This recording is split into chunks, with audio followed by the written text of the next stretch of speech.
اللهم صل على محمد یہ مسئلہ بھی ہمارے یہاں خاصی پیچیدگی پیدا کرتا، کیونکہ ہمارا سسٹم جو ہے نا وہ بڑا عجیب و غریب سسٹم.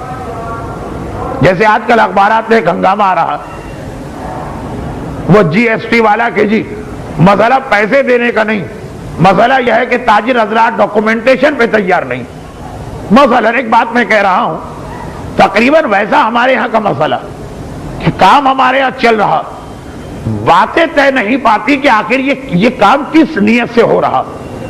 بعد میں اس میں اتنے ہنگامے کھڑے ہوتے. باپ کا کاروبار ہے، بیٹے کو بھی شریک کر لیا، باپ بڈھا ہوتا گیا، بیٹا جوان ہے، زیادہ کام کرتا گیا، بعد میں اختلاف ہو گئے. بیٹا ایز اے نوکر ہے کہ ایز اے پارٹنر ہے؟ شروع میں کچھ طے ہی نہیں کیا کہ جی باپ اور بیٹے میں کیا طے کرنا. ایک حدیث ہے پیغمبر کی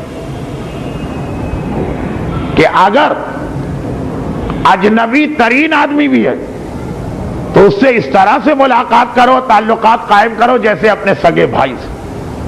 اور اگر مالی معاملہ تو اپنے بھائی اور باپ سے بھی اس طرح سے بات کرو کہ جیسے کسی مخالف سے بات کر رہے ہو. گرچہ لفظ بلفظ اس طرح سے معاشرے میں عمل مشکل ہے، لیکن ایک تصور ہے، باتیں طے نہیں ہوتی. مکان خریدا باپ کے نام سے گیا، لیکن کچھ پیسے باپ نے دیے، کچھ قسطیں بیٹے نے بھری، اب آخر میں جھگڑا ہو گیا، طے نہیں ہو پا رہا. اور وہی بات جو میں 2 دن سے کہہ رہا ہوں یہاں پر بغیر میرے کہے آ جاتی کہ 100 200 500 کی چیز میں اختلاف ہو تو یا یہ صبر کر جائے یا وہ صبر کر جائے. جہاں لاکھوں کی چیز اور بقول ایک شخص کے کہ میری ساری زندگی، تو بیٹا کہتا ہے جو اصل جوانی کے 10 سال تھے وہ تو میں نے باپ کی دکان میں لگا دی. اب اتنا آسان نہیں ہے چھوڑنا. تو اب یہ سارا مسئلہ وہ کہ ہمارے یہاں ان چیزوں میں کوئی ڈاکومنٹیشن ہے بھی نہیں اور ہم کرنے کو بھی تیار نہیں. ڈاکومنٹیشن سے اسلام کی مراد یہ کہ کاغذ پہ کچھ نہ لاؤ لیکن واضح طور پہ طے کر لو کہ بیٹا باپ کے گھر میں کرایہ دار کے طور پہ رہ رہا ہے کہ باپ نے واقعاً اس کے لیے ہر چیز معاف کی. دکان پہ ایک نوکر کے طور پہ کام کر رہا ہے کہ ایک پارٹنر کے طور پہ کام کر رہا. فطرے میں یہ بات کہاں سے آ گئی؟ جی ہاں، ربط سے میں چل رہا ہوں، بے ربط نہیں. فطرے میں یہ بات ایسی آئی کہ اگر آپ کسی خاندان کا جز ہیں تو چاہے ساری کمائی آپ کرتے ہو، فطرہ آپ نہیں دے سکتے، فطرہ دے گا ہیڈ آف دا فیملی. اب ہمارے جوائنٹ فیملی کے گھروں میں بعض اوقات یہ طے کرنا مشکل ہے کہ ہیڈ آف دا فیملی بیٹا ہے جو کما کے لا رہا ہے یا باپ ہے جس کے ہاتھ میں تنخواہ رکھی جا رہی.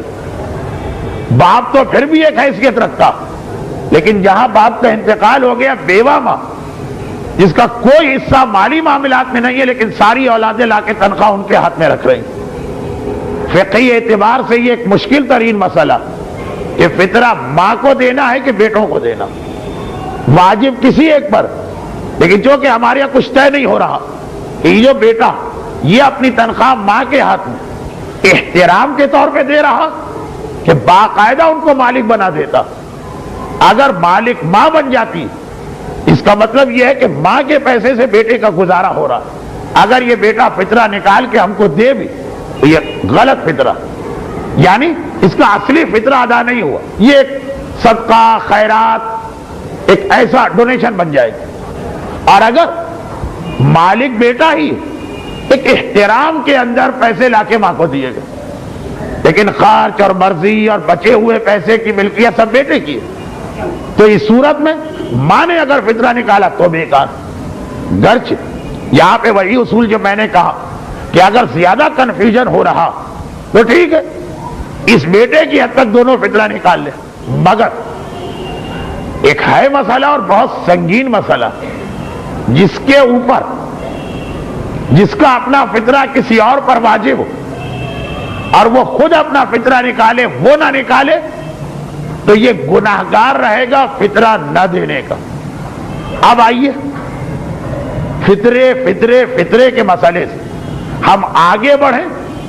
پہلے ایک جملہ کہہ دیں پھر ذرا سا، اب زیادہ وقت نہیں، 45 منٹ میں نے مسائل کے لے لیے. گرچہ چھٹی کی رات، اگر چھٹی کی رات اس لیے کوئی تھوڑی ہے کہ یہاں پہ ضائع کی جائے. خیر اب آئیے آخری 2-3 جملے، اس سے پہلے ایک جملہ میں عرض کروں. فطرے کے حوالے سے ہمارا معاشرہ اتنا مطمئن ہے کہ جی باقی واجبات میں کوئی گڑبڑ ہو رہی ہو تو ہو رہی ہو، فطرے تو ہمیشہ سے ہمارے یہاں صحیح نکل رہے ہیں. یہ معاشرے کا اطمینان مجھے کس دن پتا چلتا؟ جب کبھی یہ مسئلہ زیر بحث آتا کہ کسی آدمی کے مرنے کے بعد پہلے اس کے مال میں سے اس کے مالی واجبات نکالے جائیں گے، پھر وارثوں کا حق شروع ہوگا. چنانچہ سورہ نساء جس کی تلاوت آپ نے 3-4 رمضان کو کی، بار بار یہ آیت آئی، بعد دین اور وصیت یوصی بہا. نص قرآنی ہے اس میں کہ اے وارث تمہارا حق شروع ہوتا ہے بعد دین، قرضوں کے بعد اور وصیتوں کے بعد.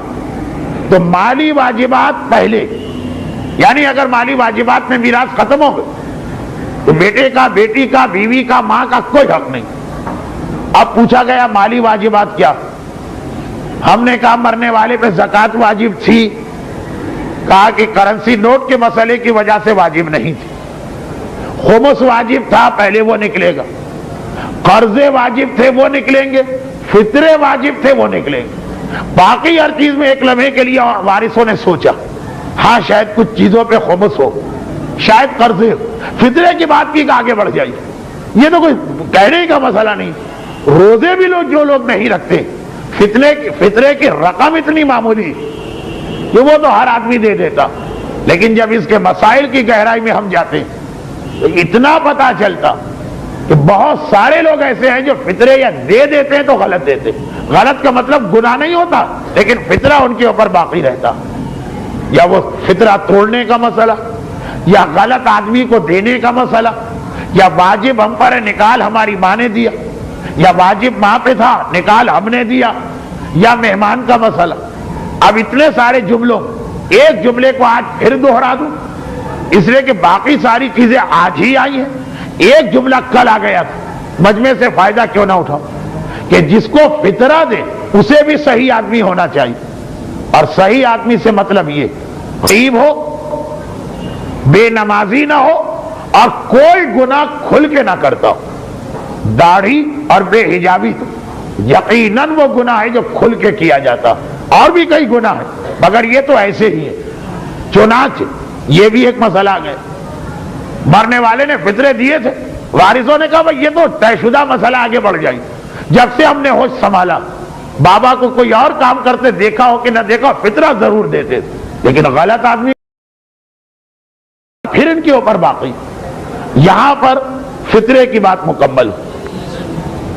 اللہ جل اللہ جل یا مولا، اللہ جل اللہ جل اللہ جل اللہ جل ماسٹر، اللہ جل اللہ جل اللہ جل یا صاحب السماء،